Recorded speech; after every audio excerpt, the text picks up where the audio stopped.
En toda Latinoamérica existen sitios marcados por la tragedia, el horror o el misterio.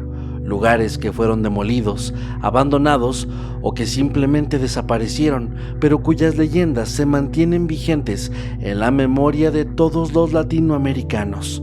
Así que pónganse cómodos y apaguen la luz, porque estos son 7 lugares aterradores en Latinoamérica que ya no puedes visitar.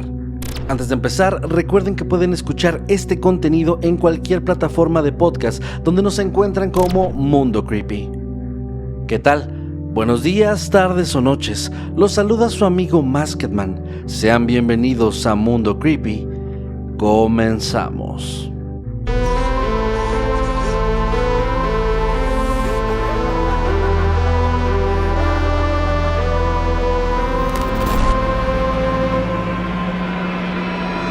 Antiguo manicomio de Aranjuez, Colombia. Arrancamos este recorrido por el continente en Colombia, más específicamente en el corazón del barrio Aranjuez, al norte de la ciudad de Medellín. Ahí puedes encontrar una antigua casona de ladrillo rojo que hoy alberga una biblioteca y un teatro. Un lugar donde uno podría sentarse a leer sin mayor preocupación, al menos si no conoce su historia, porque esas paredes esconden un pasado sumamente oscuro. Durante más de 70 años, ese mismo edificio fue el manicomio departamental de Antioquia, que fue inaugurado en 1892 y desde entonces albergó a cientos de personas con enfermedades mentales. Allí llegaron pacientes con esquizofrenia, paranoia, depresiones severas y delirios religiosos. Muchos de ellos encerrados en condiciones que hoy serían consideradas inhumanas. Algo que no es tan difícil de entender al saber que, desde el inicio, el hospital comenzó a funcionar con muchas carencias.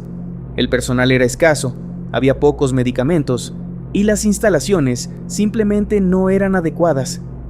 Con estas terribles condiciones, más de 800 pacientes vivieron amontonados en apenas 132 celdas, de las cuales la mayoría no tenían ventanas ni ventilación. Esto hacía que el ambiente, cargado de olor a humedad, orina y desinfectante, se volviera sumamente pesado, y que los gritos constantes se perdieran entre los gruesos muros del recinto. Si uno cierra los ojos, casi puede imaginarlo, y no es una sensación que se quiera tener por mucho tiempo. Uno de los pacientes más recordados fue Epifanio Mejía, poeta y autor de la letra del himno antioqueño.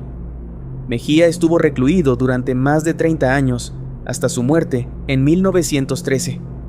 Decían que el poeta hablaba con el fantasma de una mujer llamada Amelia, que había sido su gran amor. Pero no solo eso, pues desde su encierro también le escribió algunos versos que, sabiendo el contexto, se vuelven sumamente inquietantes. Uno de los más recordados rezaba lo siguiente: "Todos estamos locos", grita la loca, "qué verdad tan amarga dice su boca". En el manicomio los tratamientos eran duros. A muchos pacientes se les obligaba a rezar como parte de una cura espiritual, mientras se les aplicaban baños de agua helada y, en casos extremos, incluso la infame terapia de electrochoque.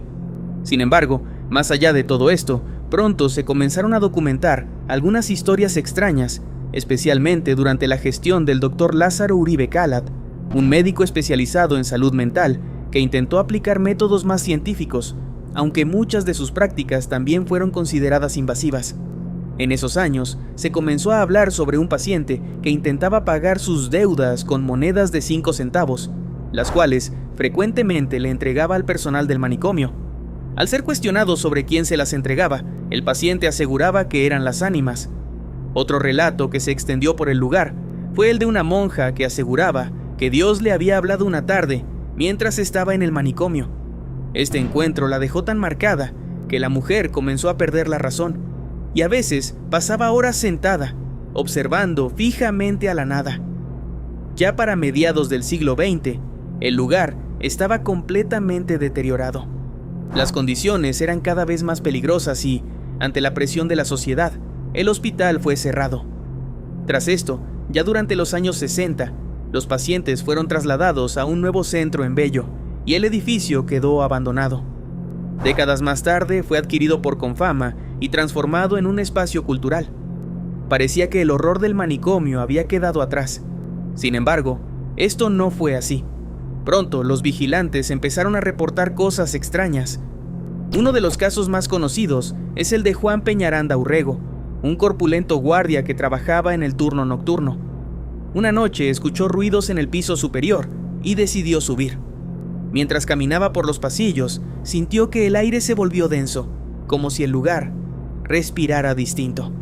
De pronto, un fuerte olor a tierra mojada lo invadió, haciéndolo toser, pero el guardia no se detuvo. Tras avanzar por varios metros más, notó que al fondo, iluminado por su linterna, había algo, una figura que jamás olvidaría. Era un sacerdote que no tenía cabeza. La aparición se le acercó lentamente y con una voz grave le dijo: «¿No dis que no me tenías miedo?». Peñaranda salió corriendo y cuando intentó abrir la puerta principal no encontraba la llave correcta. Completamente sobrepasado por la situación, cayó al suelo y se desmayó del miedo. Una hora después, cuando despertó, solo pidió una cosa: que lo sacaran de ahí. Y seamos honestos, ¿quién lo culparía? Con el paso del tiempo, otras historias fueron saliendo a la luz. Un hombre que se aparece a las 4 de la madrugada en los jardines, una mujer que camina por los pasillos acompañada de una niña pequeña, o un niño que corre por el segundo piso y atraviesa las paredes. Hoy en día, la Biblioteca con Fama de Aranjuez es un espacio abierto al público, un lugar tranquilo para leer o estudiar. Y aunque ya no quedan las celdas, ni las rejas, ni los pasillos repletos de pacientes, hay quienes aseguran que algunas cosas simplemente nunca se fueron. Ciudad de los Césares, Argentina y Chile. Viajamos ahora al sur del continente, donde se cuenta una de las leyendas más fascinantes de América del Sur.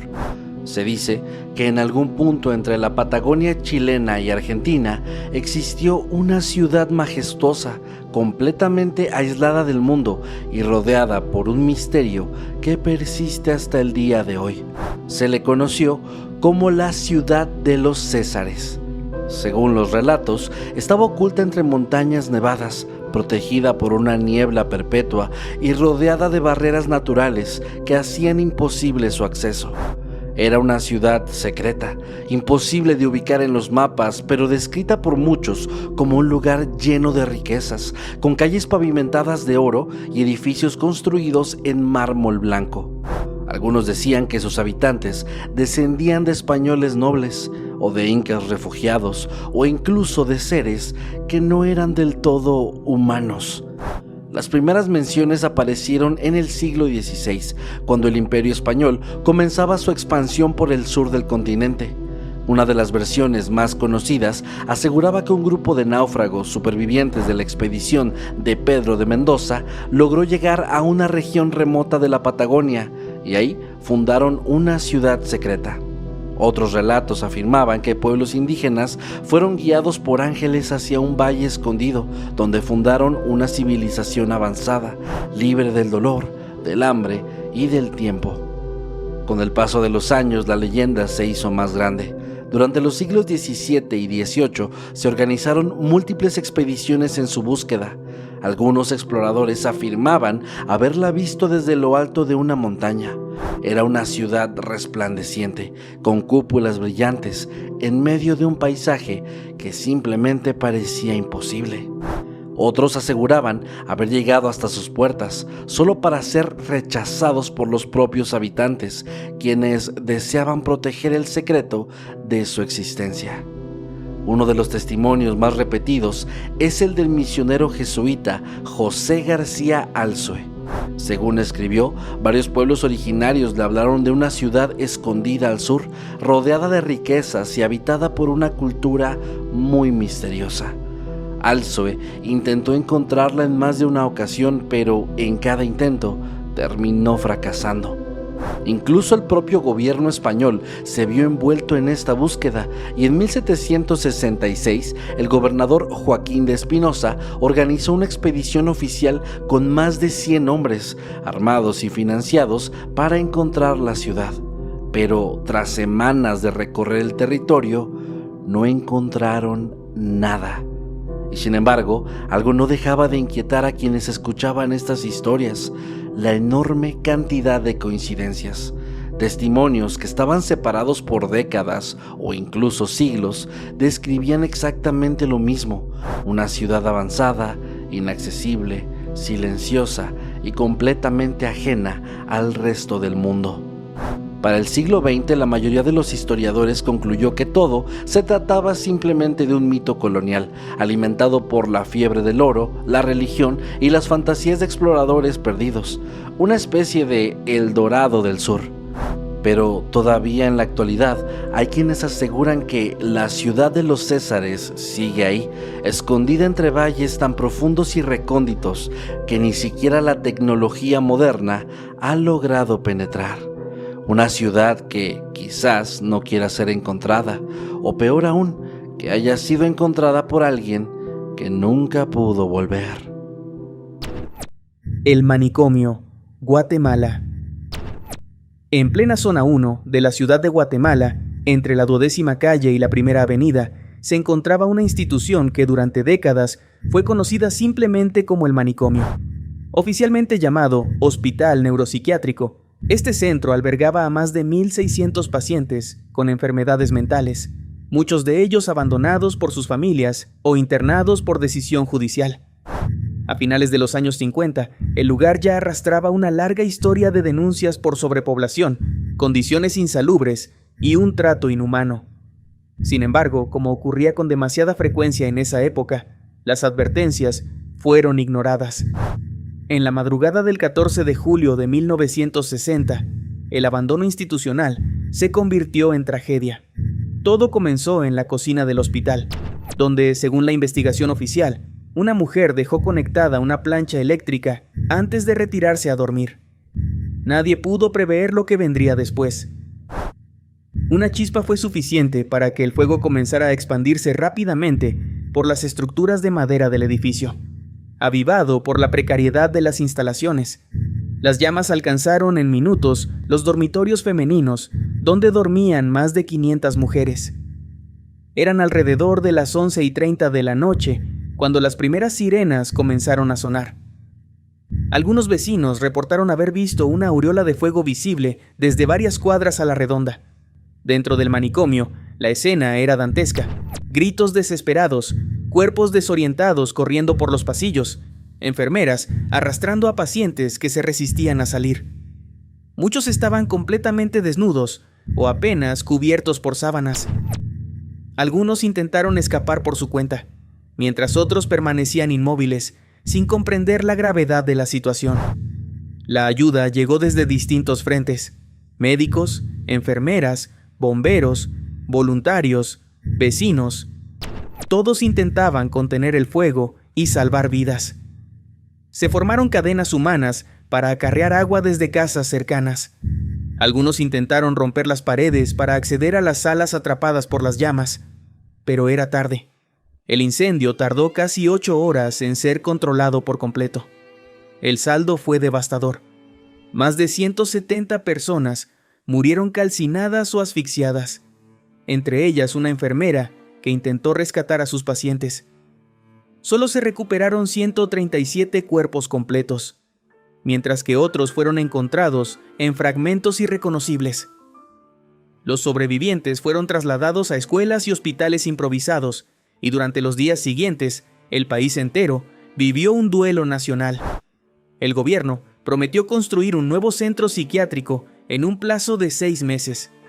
Aquel nuevo hospital, el Carlos Federico Mora, no abriría sus puertas sino hasta 12 años después, en 1972.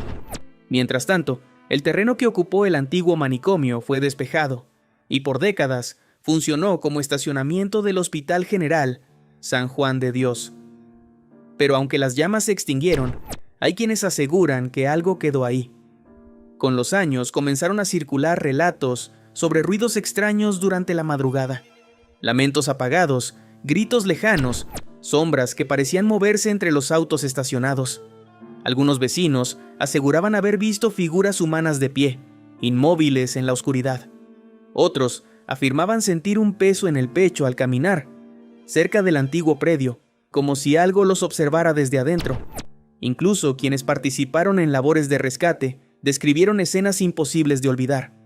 Pacientes que se negaban a salir del fuego, otros que reían mientras todo ardía a su alrededor, y cuerpos sin rostro que parecían mirar fijamente incluso después de muertos. Hoy, más de 6 décadas después, el siniestro permanece como una herida abierta en la historia de Guatemala, un recordatorio de lo que ocurre cuando la negligencia se convierte en norma.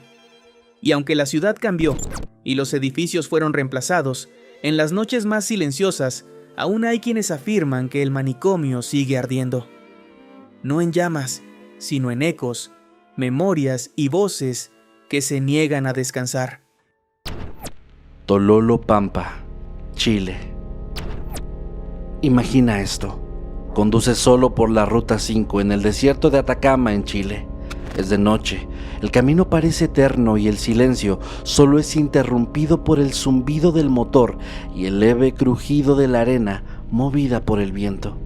Empiezas a sentirte cansado, desorientado y entonces, a lo lejos, ves algo que no debería estar ahí.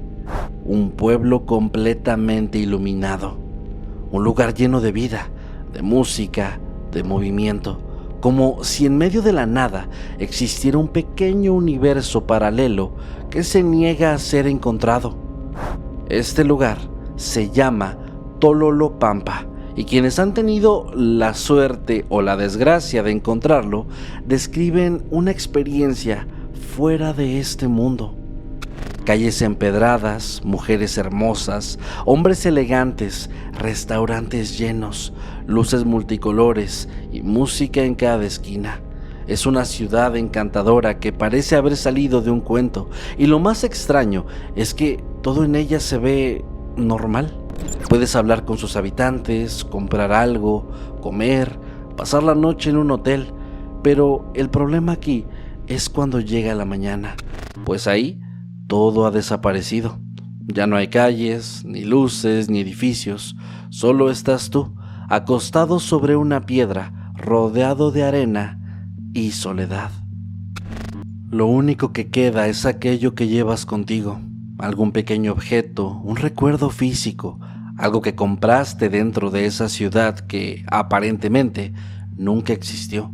Y sin embargo, ahí está, lo tienes en tus manos. Según las leyendas del norte chileno, Tololopampa es un pueblo encantado, un sitio fantasmal que aparece solo para quienes están perdidos o desviados de su camino. Algunos creen que está atrapado en una dimensión paralela y que su origen se remonta a un poblado antiguo que fue destruido por un aluvión, condenando así a sus habitantes a repetir una rutina nocturna por toda la eternidad. Otros aseguran que es un lugar maldito, construido sobre los restos de una tragedia, y que todo aquel que lo visita corre el riesgo de nunca volver. Una figura recurrente en los relatos es la del Pata Larga, también conocido como el gigante minero.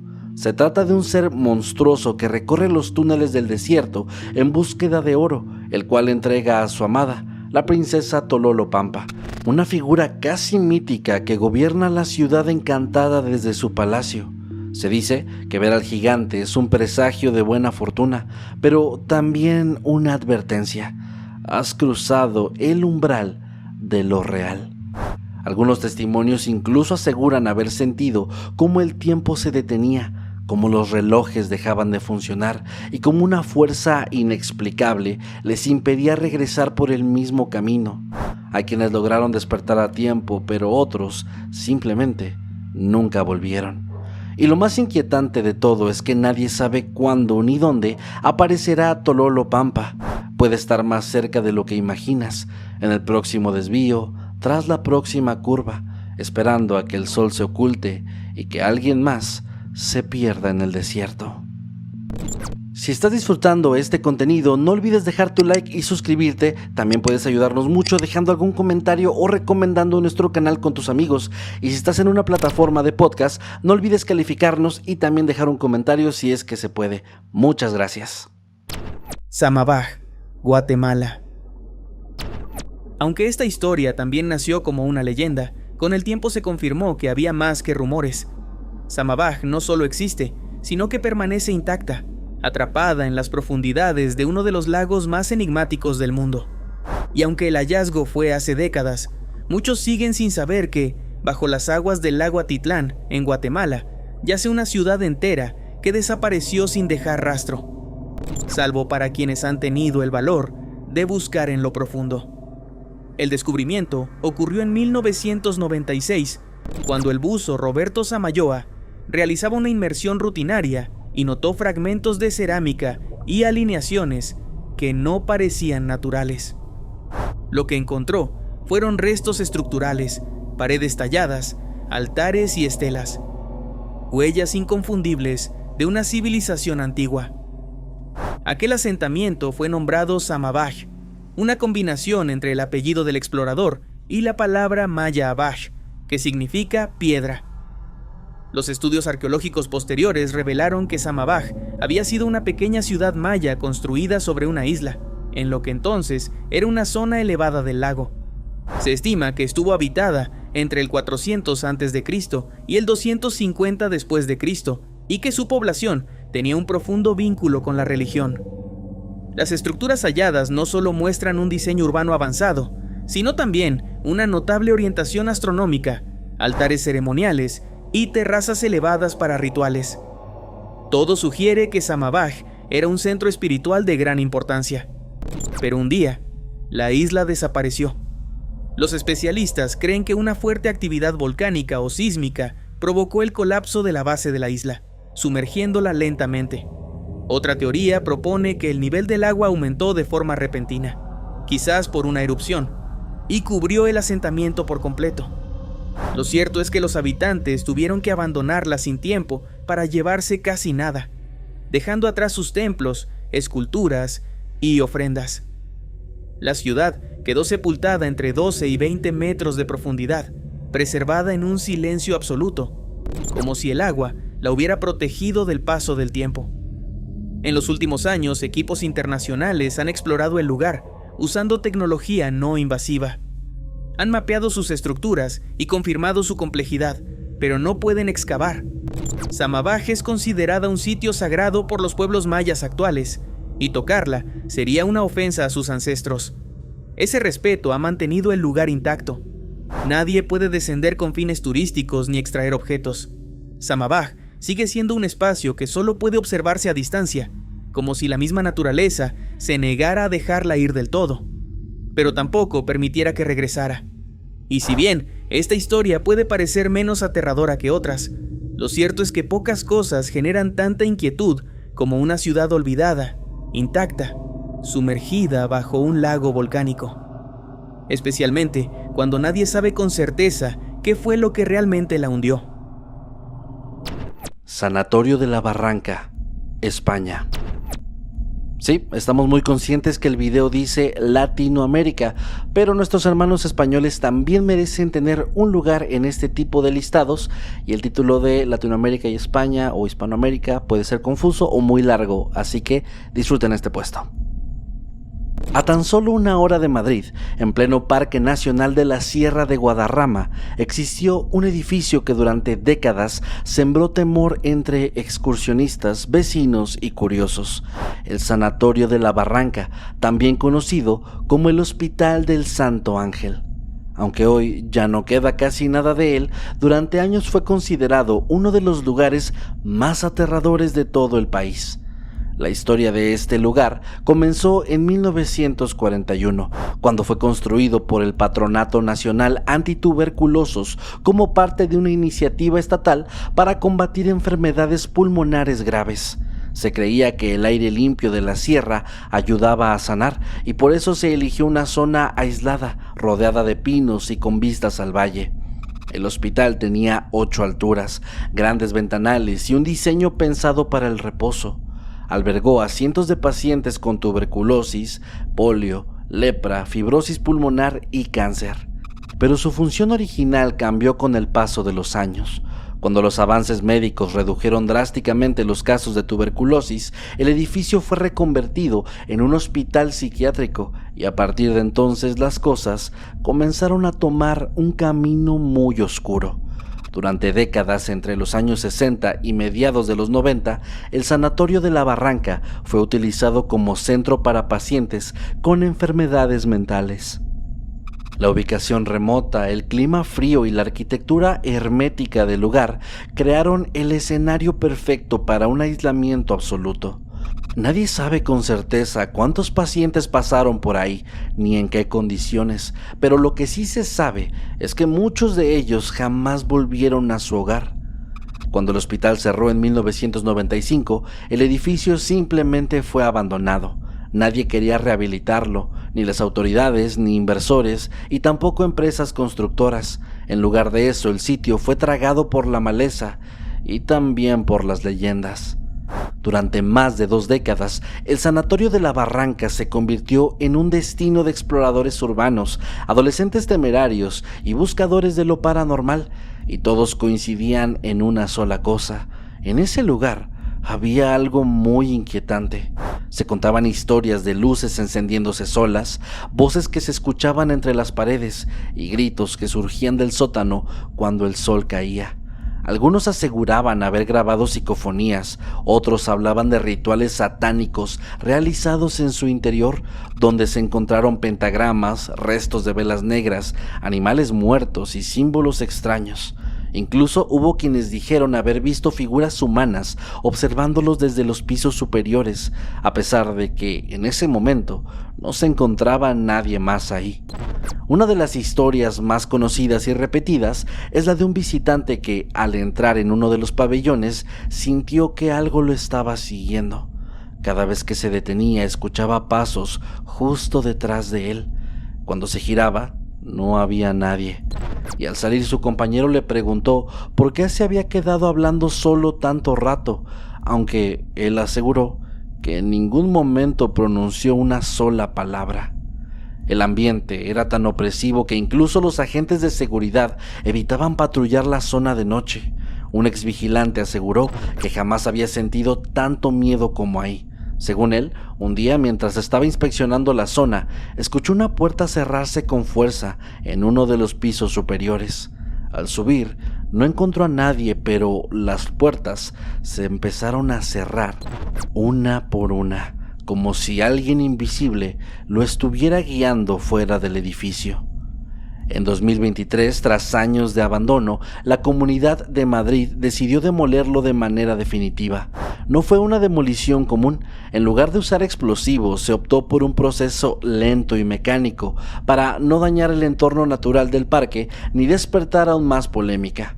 Este proyecto costó 3.5 millones de euros y tardó casi un año en completarse.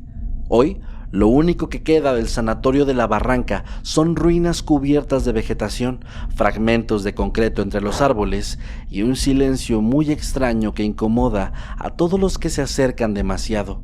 Pero esta no es solamente una historia triste o misteriosa, es también una leyenda, una que fue creciendo con cada década y que sobrevivirá incluso ahora que el edificio ha desaparecido. Porque si bien las paredes ya no están, muchos creen que lo que ocurrió ahí sigue muy presente y lo que viene a continuación será todavía peor. La Casa de Detención de Sao Paulo, Brasil. Pocos lugares en Latinoamérica evocan tanta oscuridad como la extinta Casa de Detención de Sao Paulo, mejor conocida como Carandiru, un nombre que aún hoy despierta escalofríos entre quienes recuerdan su historia. Inaugurada en 1920, esta gigantesca prisión ubicada en el barrio de Carandiru, en la zona noreste de Sao Paulo, fue durante décadas la más grande de América Latina. A lo largo de su existencia, llegó a albergar a más de 8.000 reclusos en condiciones cada vez más precarias y peligrosas. Lo que empezó como un intento por modernizar el sistema penitenciario, pronto se convirtió en un verdadero símbolo del colapso carcelario brasileño. A lo largo de los años, cada nuevo gobernador mandaba construir más pabellones, tratando de contener el desbordamiento del crimen en la ciudad. El resultado fue un complejo sobrepoblado, donde convivían hacinamiento, abandono, enfermedades, violencia y corrupción institucional. En lugar de reinserción, lo que Carandiru ofrecía era un infierno de concreto. Pero si hay un episodio que marcó para siempre la memoria colectiva del lugar, ese fue lo ocurrido el 2 de octubre de 1992. Aquel día estalló un motín en el pabellón 9. Una pelea entre reclusos escaló rápidamente y los guardias del penal no lograron controlar la situación. Fue entonces que la policía militar del estado de São Paulo fue llamada para intervenir. En lugar de negociar o calmar el conflicto, los oficiales irrumpieron con fuerza desmedida. En cuestión de minutos, comenzó una masacre. 111 prisioneros fueron asesinados. De ellos, 102 murieron por disparos de la policía. Los 9 restantes fueron apuñalados antes de la intervención, presuntamente por otros internos. Pero lo más inquietante no fue solo la cifra, sino la forma. Testimonios de sobrevivientes afirmaron que muchos de los presos ya se habían rendido o estaban escondidos en sus celdas cuando fueron ejecutados a sangre fría. Ningún oficial resultó herido. El operativo fue encabezado por el coronel Ubiratã Guimarães, quien en 2001 fue condenado a 632 años de prisión. Sin embargo, fue absuelto en 2006 bajo el argumento de que solo seguía órdenes. Ese mismo año, el coronel fue asesinado en su departamento. En la pared exterior del edificio, alguien pintó con aerosol: "Aquí se hace, aquí se paga". La masacre de Carandiru se convirtió en una de las peores violaciones a los derechos humanos en la historia de Brasil. Marcó a toda una generación y dejó una herida que sigue abierta. De hecho, se cree que fue uno de los eventos que detonaron la creación del primeiro Comando da Capital, PCC, uno de los grupos criminales más poderosos del país. Su supuesto objetivo inicial era supuestamente vengar la muerte de los 111 presos y combatir la opresión dentro del sistema penitenciario. Aunque esta conexión sigue siendo debatida, el mito persiste. La prisión fue finalmente clausurada en 2002 y sus pabellones comenzaron a ser demolidos ese mismo año. Sobre sus ruinas se construyó el Parque da Juventude, un espacio verde que intenta dar un nuevo rostro a la zona. Sin embargo, algunos edificios fueron conservados como patrimonio histórico, como recordatorio de lo que ocurrió ahí. No se puede borrar la memoria del dolor, explicaría más tarde una de las arquitectas responsables de su preservación. Hoy Carandiru ya no aparece en los mapas como una prisión, pero su sombra continúa presente, en libros, documentales, películas y canciones, y sobre todo, en la memoria de los que vivieron y murieron dentro de sus muros. Porque aunque el concreto haya sido derribado, los ecos de la violencia siguen resonando. Y hay lugares que, por mucho que cambien de nombre, nunca dejarán de ser lo que fueron. Gracias por suscribirte, dejar tu like y seguirnos en redes sociales. Esperamos que hayas disfrutado de este video.